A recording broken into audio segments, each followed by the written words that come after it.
가정의 달을 맞이해서 우리가 지난 시간에는 내 부모를 공경하라 이런 제목으로 성경적인 부모 공경에 대한 이 교훈에 대해서 우리가 살펴본 바 있습니다.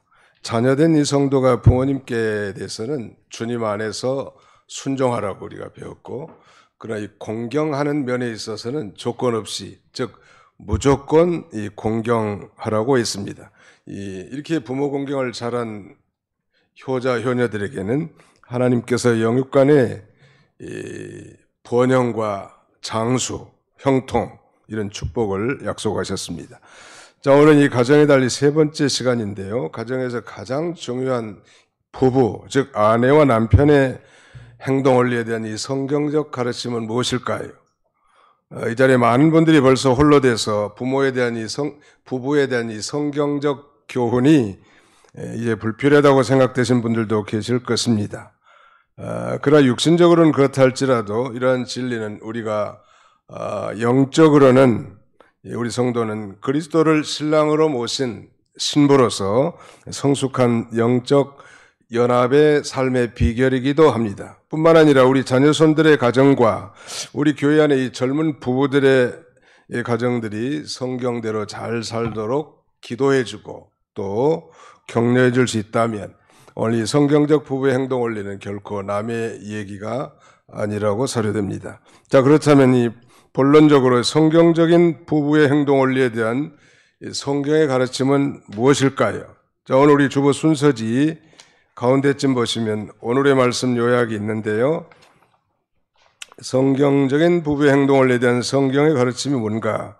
아내의 행동의 원리가 먼저 나오고, 그 다음에 두 번째는 남편의 행동 원리 각각 두 개씩을 굵은 글씨로 써놨는데 한번 따라 섭시다. 아내 행동 원리에 대해서 남편에게 순종할 것, 마음에 숨은 속사람을 단장할 것. 남편의 행동 원리 또 따라 섭시다. 지식을 따라 아내와 동거할 것, 귀히 여길 것. 네, 이것이 오늘 증거할 하나님의 말씀의 핵심이라고 할 수 있겠습니다. 아내의 행동 원리에 대해서 우리 아내들만 1절과 2절을 같이 통독하겠습니다. 시작.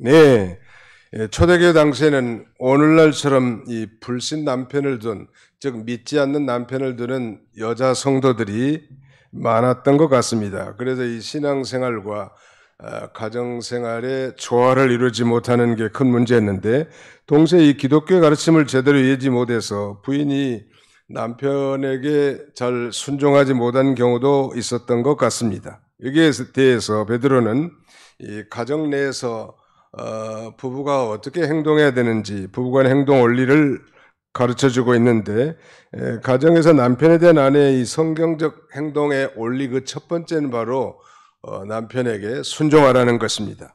아내의 순종은 마치 그 목에 걸린 금목걸이와 같이 아름답다는 것. 사랑하는 성도 여러분, 한번 상상해 보십시오. 아내가 참 그 남편이 어떤 환경에 상관없이 이 아내가 남편을 고분고분하게 잘 순종하는 가정이 아름답습니까? 아니면 거칠게 남편에게 대들면서 불순종하는 모습이 아름다울까요? 뭐 우문이고 우답이겠는데, 물론 당연히 전자라고 다 대답할 것입니다. 즉 예수를 믿지 않는 사람이라 할지라도 아내가 남편에게 잘 순종하는 그런 가정은 아름다운 가정이죠. 하물며 우리는 예수를 구주로 믿는 하나님의 자녀들이 됐는데, 당연히 성경의 가르침대로 우리가 남편에게 잘 순종하는 것이 아름다운 것입니다. 아내의 순종은 오늘 본문에 보니까 믿지 않는 남편을 구원의 길로 인도할 수 있는 이 지름길, 첩경이라는 것. 아내 그 순종하는 그 모습을 통해서 오히려 남편이 감동을 받는다는 것이죠. 그러므로 이 오늘 본문에서 말씀하고 있는 아내의 순종은 단순한 이 노예적 근성으로 남편에게 맹종하라는 뜻이 아닙니다. 오히려 믿지 않는 남편의 영혼 구원을 위해서 그리스도 안에서 진정으로 섬기는 행위를 의미하는 것입니다. 다시 말씀드리면 억지로 설득하는 100마디의 말보다 경건하고 순결하게 처신하는 아내 그 순종하는 행동에 믿지 않는 남편들은 훨씬 더 감동을 받는다는 거예요. 교회에서 남편을 위해서 기도한 만큼 우리 가정에서도 남편에게 아내들은 잘 순종하고 섬겨야 할 것입니다. 중요한 것은 우리 그리스도인들 아내들은, 즉 예수 믿는 우리 크리스찬 부인네들은 내 남편이 하나님을 믿는 내 행동에 대해서 아주 유심히 지켜본다는 사실을 언제나 기억합니다. 믿든지 믿지 않든지 상관없이. 우리 이 성경 3장 1절 하반절에 보면 이렇게 말씀합니다. 아내들아 이와 같이 자기 남편에게 순종하라. 이는 혹 말씀을 순종하지 않는 자라도 말로 말미암지 않고 그 아내의 행실대로 말미암아 구원을 받게 하라미니 너희의 두려워하며 정결한 행실을 봄이라. 남편이 아내 순종하는 이 정결한 행위를 봄으로써 아내가 전달하는 전도, 복음을 믿고 구원을 받게 할 수 있다는 거예요. 저희 집에도 이제 뭐 다 어머니 아버지가 천국에 가셨습니다만은 일찍부터 예수를 믿었죠. 제가 나이 8살 때부터 교회를 나가기 시작했으니까요. 어머니가 먼저 믿고 나중에 이제 아버님이 교회를 오셨는데, 어머니가 예수 믿는 게 좋아서 그랬겠지만은 아무튼 주일날 교회에서 목사님께 은혜 받은 말씀을 불신 남편인 우리 아버님께 계속 리바이벌 하더라고. 자기가 목사인 것처럼 교회에서 들은 것을 남편에게 설교하는 거예요. 근데 거기에 우리 아버님이 그 감동을 받는 것 같지는 않아요. 왜냐하면 그렇게 말은 하면서 행동은 개차반이거든.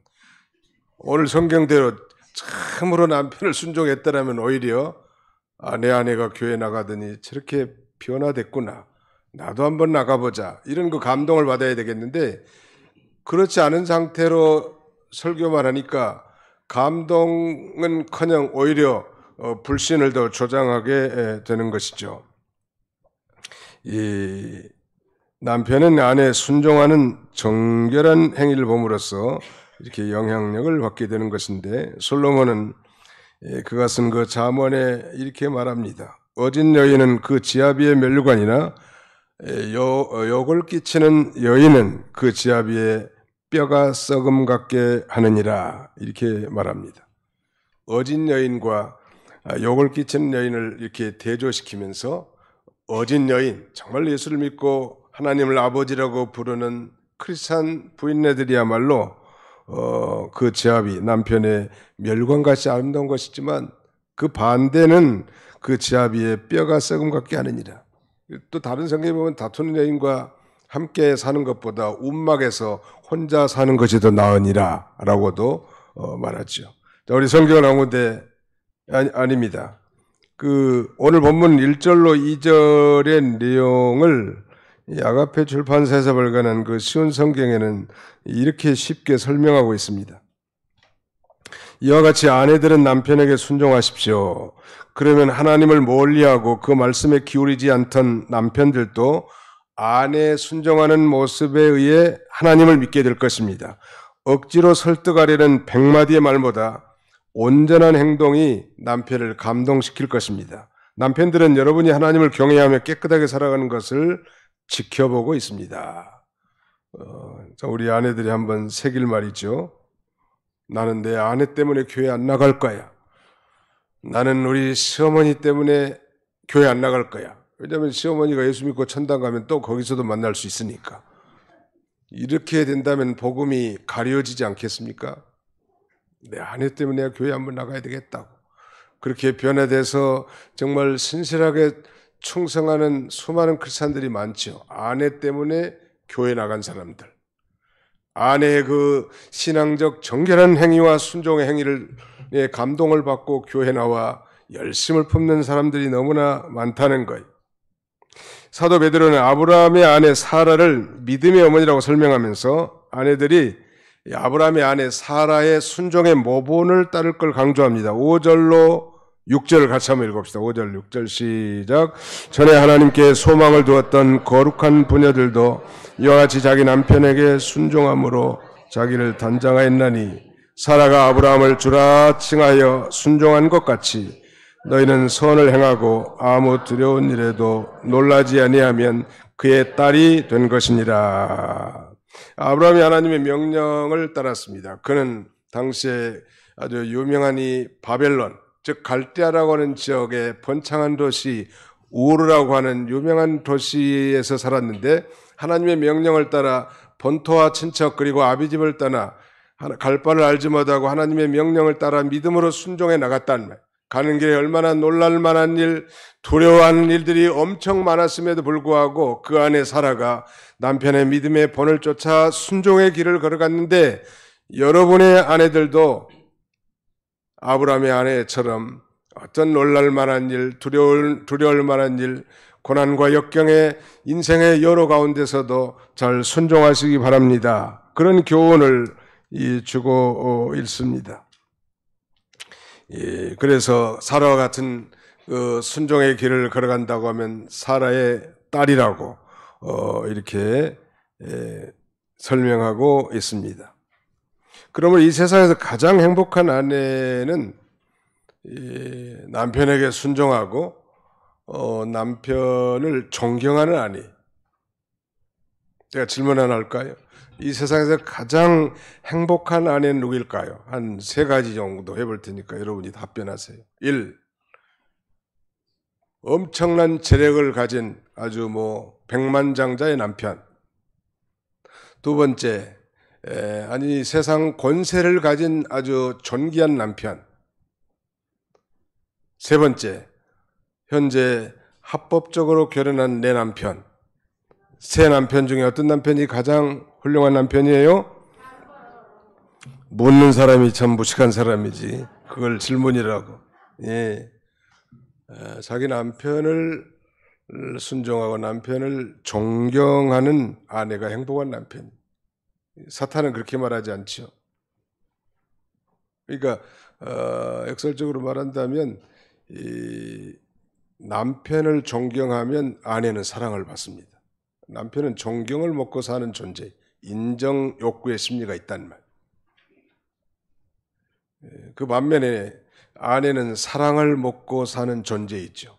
그러니까 남편이 자기만 알고 자기만 진정으로 사랑한다는 사실이 확신이 될 때는 이 여인네들은 자기의 모든 것을 희생할 준비가 다 돼 있는 것입니다.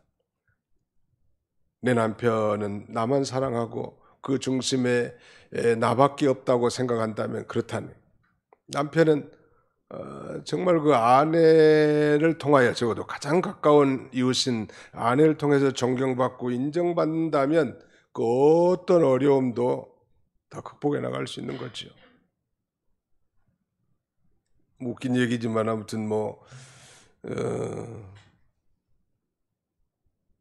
아내가 남편이 혹은 직장에서 어려운 일 많이 있잖아요.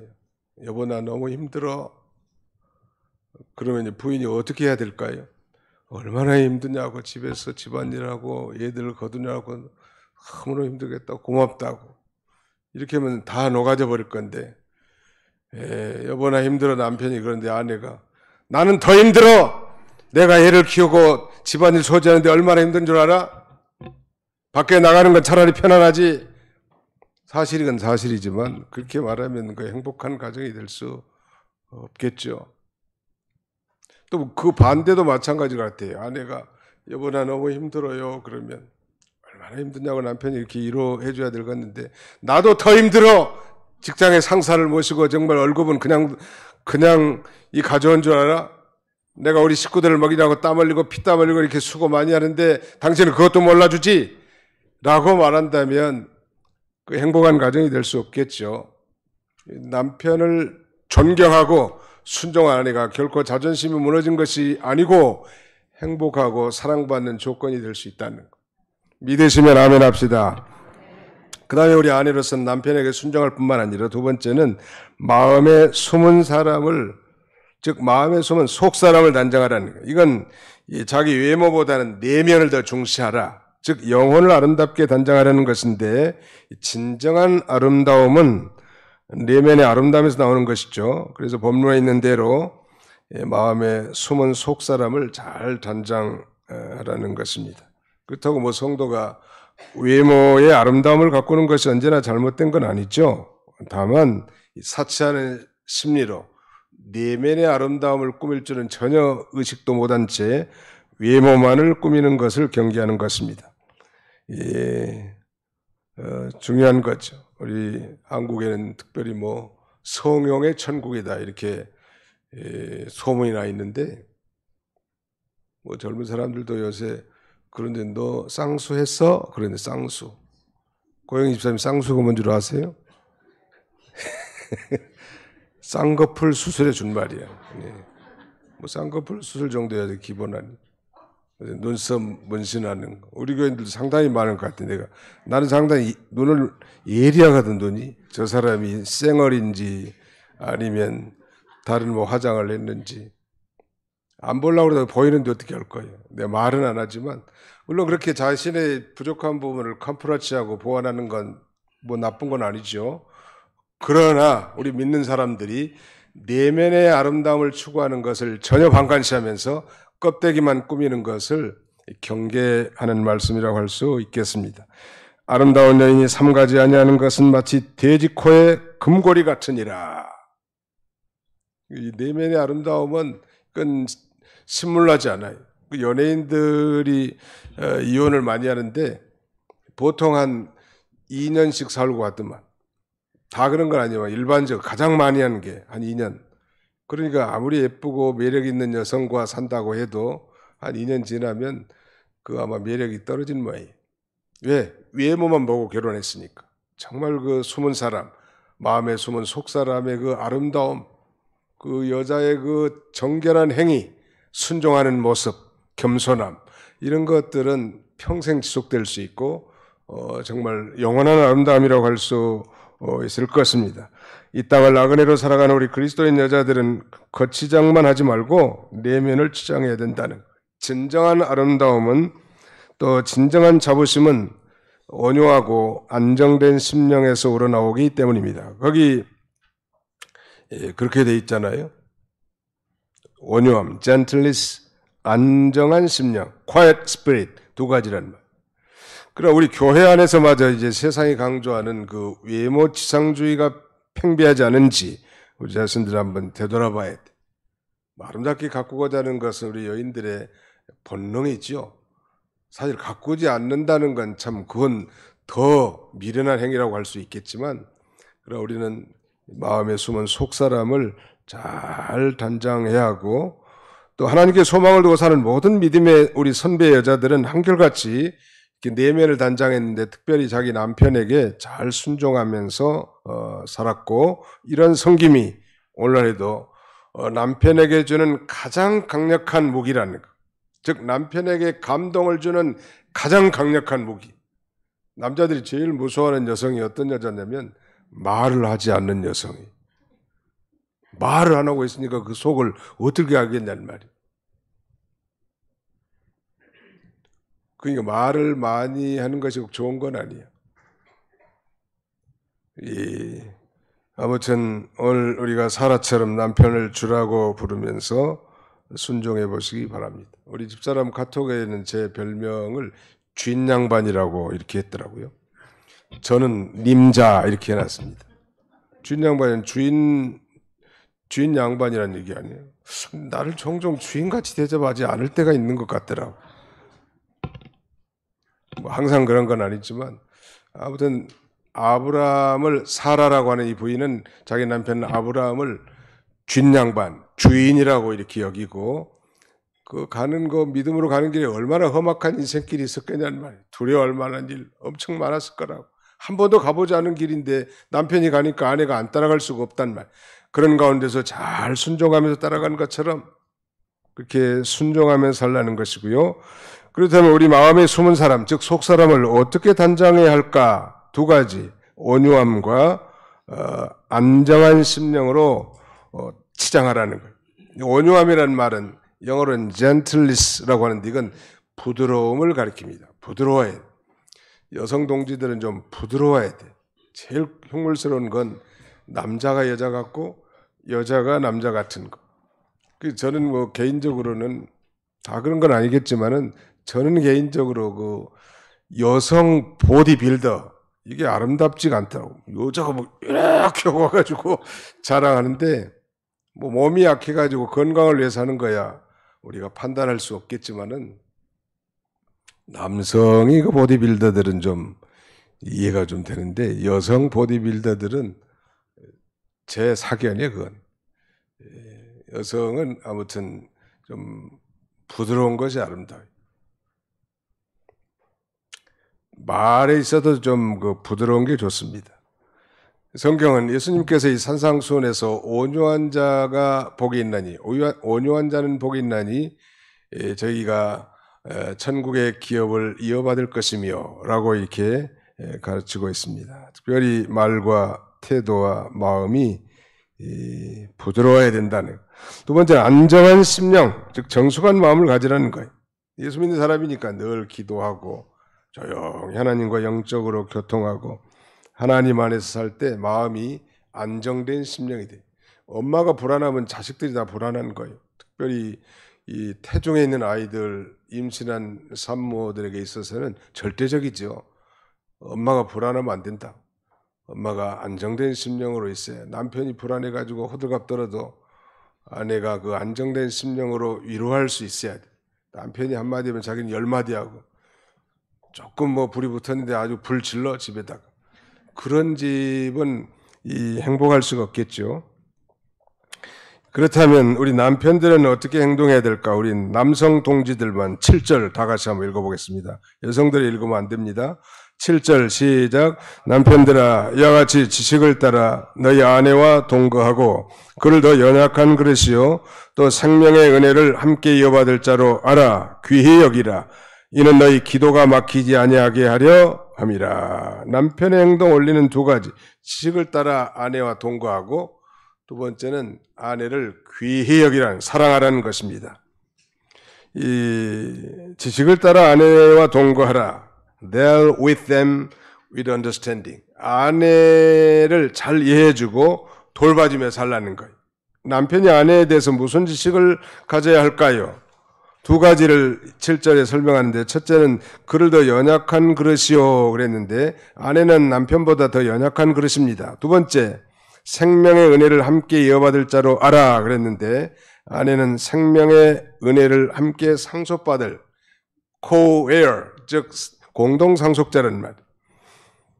실제로 아내는 남편보다 신체 구조나 마음 또 생각하는 것이 남편보다 더 연약합니다.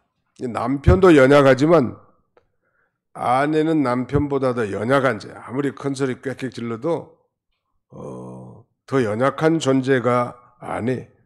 하나님께서 우리 사람을 창조하실 때 먼저 남자를 창조하신 다음에 사람이 독차하는 것이 좋지 못해서 아내를 만드시는데 그때 남편을 깊은 잠에 빠뜨려서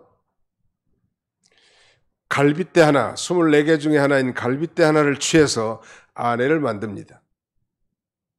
그러니까 아내는 남편에 속해 있는 것이죠. 그런 면에서. 창조의 질서상 남편이 먼저 창조됐고 아내가 나중에 창조됐을 뿐만 아니라 범죄의 순서상 아내가 먼저 범죄하고 남편이 나중에 범죄했단 말. 이게 질서적인 면에 있어서 아내가 남편을 순종하는 것은 참으로 아름답다라고 말씀드릴 수 있을 것 같습니다. 그러므로 남편 된 자들은 바로 이런 지식을 가지고 아내 된 자들의 입장을 잘 이해해주고 거기에 맞춰서 살라는 자기 아내의 그 수준에 맞춰서 하는 거예요. 연약한 그릇은 함부로 취급하면 깨지기 쉽기 때문에 우리 비행기 탈 때 우리 브리프케이스에다가 breakable 이렇게 뭐 깨지기 쉬움, fragile 이런 그 표딱지를 붙이거든요. 요 가방 안에는 뭐 유리 그릇이 들어 있으니까 깨지기 쉽습니다는 그런 표시요. 남편이 아내가 아내를 쳐다볼 때 항상 연약한 그릇인 줄 알고 내 생각대로 해서는 안 될 것을 우리에게 교훈해 줍니다. 의학의 아버지라 불리는 그리스의 유명한 의사이고 철학자인 히포크라테스는 인간은 네 가지 형태의 기질이 있는데 그것은 다혈질과 우울질 그리고 담즙질과 점액질 이런 네 부로 나눌 수 있다고 하고 우리나라에서 그 사상체질 의학을 연구한 분에 의하면 인간은 소양인과 소음인, 태양인과 태음인 이렇게 네 범주로 나누어서 병증을 감별하고 치료를 달리하는 독특한 그 의료 치료 체계를 세웠습니다. 저희 집사람은 소음인이고 저는 소양인입니다. 또 저희 집사람은 우울질이고 저는 아마 다혈질인지 뭐 점액질인지 그래요. 그렇게 한 지붕 안에 살면서도 전혀 다르다는 거, 생각도 다르고 판단하는 것 다르고 느끼는 것도 다르다는 거. 이렇게 다른 존재인 것을 인정해주고 말이죠. 거기에 잘 맞추어서 나는 원래 챙겨 먹기가 이거 먹었으니까 이해해줘 당신이 그게 아니고 더 연약한 그릇을 이해할 수 있어야 합니다. 남자나 여자나 결혼 전에 적어도 상대방이 자기가 결혼할 상대방이 그야말로 어떤 인간인지 좀 잘 배워야 되겠는데 우리나라는 이런 교육이 좀 미비하죠. 그래서 좀 규모가 있는 교회에서는 소위 결혼 예비학교라는 걸 개설해서 결혼을 앞둔 이 처녀 총각들이 그 예비학교에서 공부하게 해가지고 결혼을 시키는 거예요. 참 좋은 것 같아요. 우리는 그렇게 뭐 학교는 개설하지 않았지만 저도 만약에 제가 주례를 맡으면 그 사람들에게 결혼과 관련된 책자도 주면서 잔소리도 좀 하는데 전문적으로 이렇게 교육을 시키면 얼마나 좋겠냐는 말이에요. 근데 이런 교육이 안 되다 보니까 막상 결혼해가지고 살면 일생을 말하자면 시행착오를 계속 하는 거예요. 어떻게 저 인간이 저렇게 할 수 있을까? 결혼할 때는 모든 걸 다 잘해줄 줄 알았는데 막상 결혼해 보니까 그야말로 이 좁쌀 영감탱이라고. 내 친구 말순이는 정말 생긴 것도 나보다 못생겼고 공부도 나보다 더 못하고 그랬는데 신랑 하나 잘 만나가지고 저렇게 호의호식 하는데 나는 이게 뭔가 이러면서 자기감에 빠져가지고 우울증에 걸리기도 하고 모르니까 기질이 다른 것을 인정을 못한 거죠. 다른 것이 틀린 게 아닌데 다른 것은 다른 것인데 틀린 것으로 정지하니까 그 가정이 화목할 수는 절대 없는 것이죠. 가령 우리 남자들 같은 경우, 여자들 같은 경우 PMS라는 게 있습니다. 이건 올경 후 증후군이에요. 여성들이 올경 후는 좀 약간 민감한 언어나 행동, 태도가 나오는데 그걸 어떻게 하냐면 배우지 않았는데 어떤 사춘기를 둔 이 가정에 이 있었는데 그 아들이 어머니에게 엄마 나 지금 사춘기야 말 조심해주고 좀 배려해줘 야 이 자식아 나는 갱년기야 그랬다는 무슨 얘기가 있습니다. 그 갱년기에 대해서 남자들이 지식을 잘 없어요. 그 이상한 말투라든가 행동 전혀 지금까지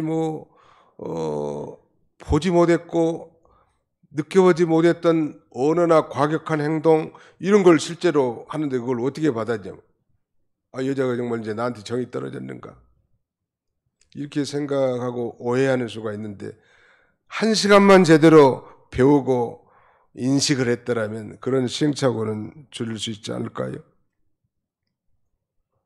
또 우리 남자들은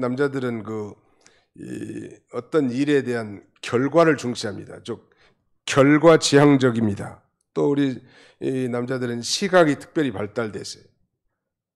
반면에 우리 여성 동지들은 과정지향적, 과정을 굉장히 중요하게 하면서 청각이 아주 예민하게 발달돼 있습니다.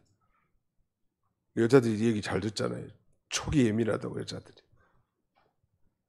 그런 면들을 좀 잘 이해를 하고 지식을 따라 아내 함께 살아라. 이것이 성경의 가르침입니다. 아내들 잘 이해하면 충분히 어려움도 다 통과할 수 있을 것이고요. 마지막 하나는 이 남편은 아내를 귀히 여기라는 것, 사랑하라는 말이겠죠. 이미 다 말씀드린 것처럼 우리 아내들은 남편의 사랑을 먹고 살고 내 남편이 나만 온전히 사랑한다는 것을 확신하고 살 때 그 아내는 남편을 향해서, 가족을 향해서 모든 것을 다 내버릴 준비가 항상 돼 있어요. 근데 사랑받지 못한 아내는 그 영향력이 당장 자녀들에게 가는 거죠. 좋은 말이 나올 리가 없단 말이에요. 그래서 우리 남편들은 아내들을 사랑해야 되겠습니다. 이게 참 중요한 거예요. 근데 문제는 우리 한국에 있는 이 한국 남자들은 요새는 좀 많이 달라졌긴 했지만 마음에 사랑하는 마음을 겉으로 표현하는 표현 능력이 부족하다네. 우리 집사람들 종종 나이가 지금 64 아니에요? 근데 한 번씩 나보고 사랑하냐고 물어보더라고. 그래서 그걸 왜 사삼스럽게 그걸 물어보냐. 내가 사랑하니까 같이 살고 있지 않느냐. 근데 여성들은 아마 그걸 듣기로 원하는 거예요. 진정으로 나 당신을 사랑한다고. 당신이 없으면 못 산다. 이런 말을 듣고 싶은 말이에요. 근데 서양 사람들은 그게 상당히 익숙해 있어요. 그래서 97년도에 미국의 필라델피아에 공부하러 가는 그 기간에 우리 기숙사에 그 운전하는 미국인이 독일계 미국인이고 그 부인이 한국 사람이더라고. 우리를 초청해가지고 저녁 식사를 대접하셨는데 제가 물어봤어요.